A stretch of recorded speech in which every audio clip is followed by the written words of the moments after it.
Well, finally tonight, I've come to Malvern for some musical inspiration because Des Coleman tells me there's some serious money to be made if I can just come up with a television theme tune.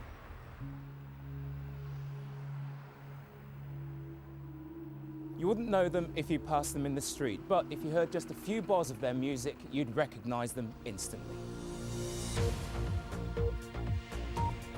Hi, I'm David Lowe and I wrote the BBC News theme. And I'm Paul Farrer and I composed the music to The Weakest Link. Their theme tune, Millionaires, and they both live here in the magical, mysterious Malvern Hills, home of Elgar. Yes, incredibly, two of the most successful TV theme tune composers live and work here. Is it something in the water? You get the feel that there's this amazing magical feeling in Malvern that is sort of quite inspirational, I suppose, because it's got a unique quality to it. 1, 2, 3, 4. Today, David Lowe is working on a new commission, but it's the return royalties that roll in from the news and themes for the One Show, Countryfile, Grand Designs and many others that make him very comfortable. I think with anything in life, if you have a passion for something, whatever you do, you follow that passion, and then if you're absolutely nuts about doing it, then you will be rewarded, you know, financially in the end. And it is amazing. I mean, I'm very lucky. That luck and ability has also brought him homes in the Malverns, London and Spain.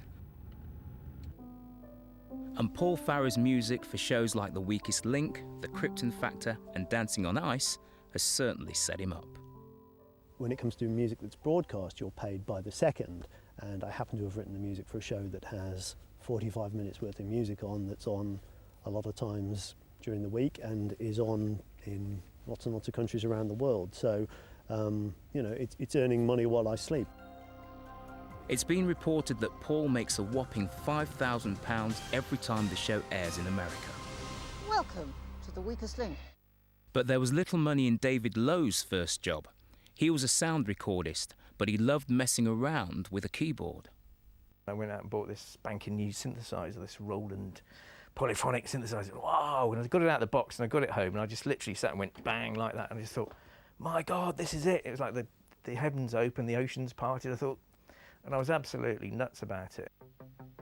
And on this state-of-the-art keyboard, he wrote his first theme music for Midlands Today in 1983.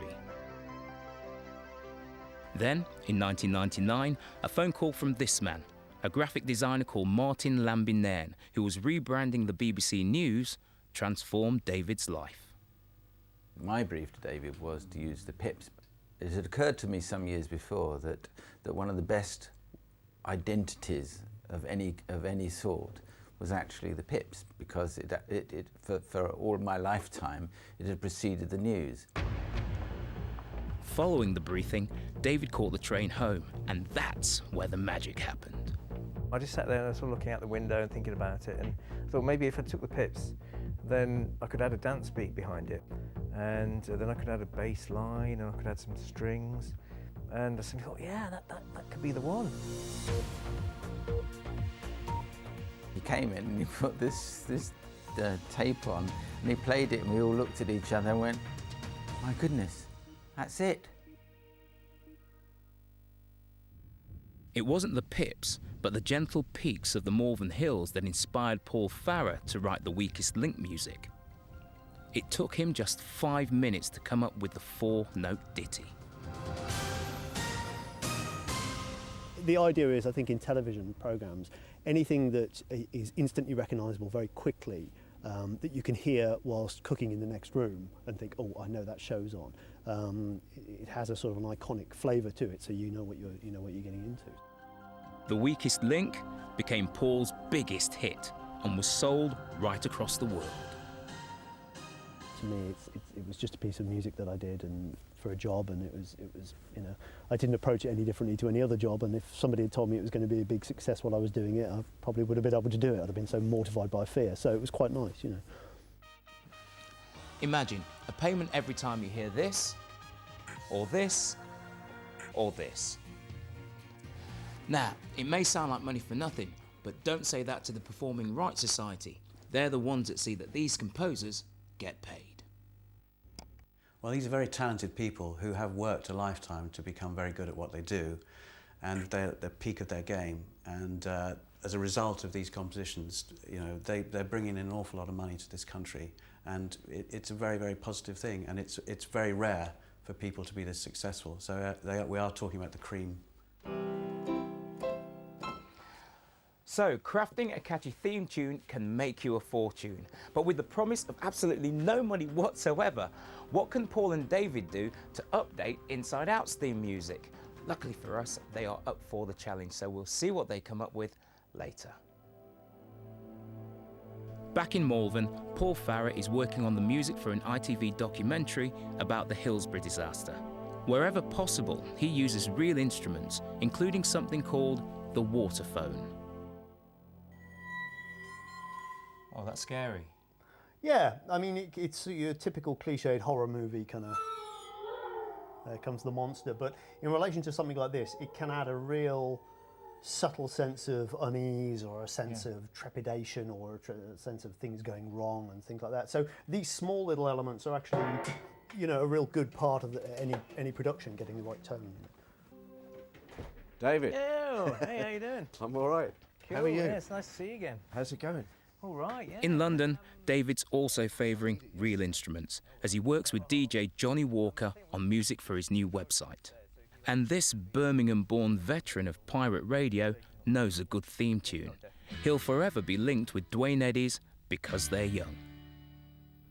It had a mix of really twangy Dwayne Eddy guitar and strings on it, and I just thought that was so unusual.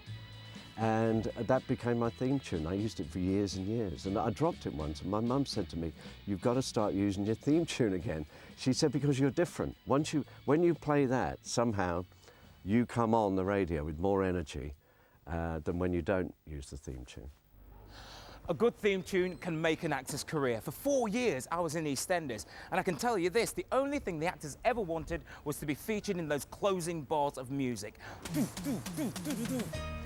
When I was mixing it in Wimbledon, Juliet Smith and Tony Holland, who were the creators of EastEnders, they came into the studio and the engineer was focusing on that tom fill. So when they heard the dum dum dum dum dum dum, the rest of the orchestra wasn't playing because it was soloed. And they said, "Simon May, you're a genius. That's exactly what we want for the end titles." Are you telling me that came about by accident then? Well, contrived accident. There may well be a lot of accidental magic about this business, but David Lowe believes most of us are capable of penning a tune. And in Malvern, he loves encouraging budding young composers. Right, so the test of a good song, kids, is whether we can sing along to it. So should we give it a go? Yeah, all right then. Here we go. 3, 2, 1, go. Come on!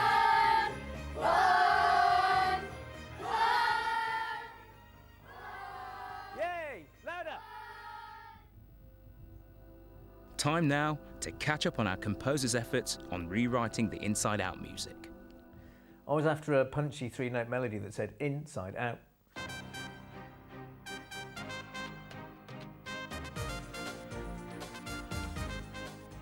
And for my theme tune, I really wanted the busyness of the orchestral strings and some really powerful drums.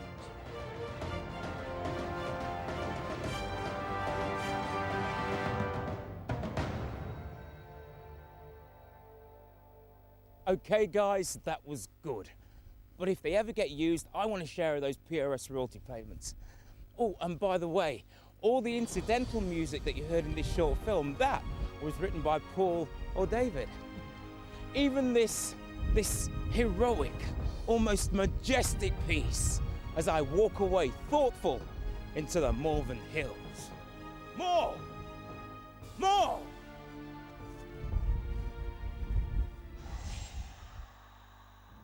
Brilliant. Well, if you'd like to have a go at composing an Inside Out theme tune, you can always post your efforts on our Facebook page, although I'm afraid we won't be paying any fees. Well, that's it for tonight. We're back again next week with a very special programme.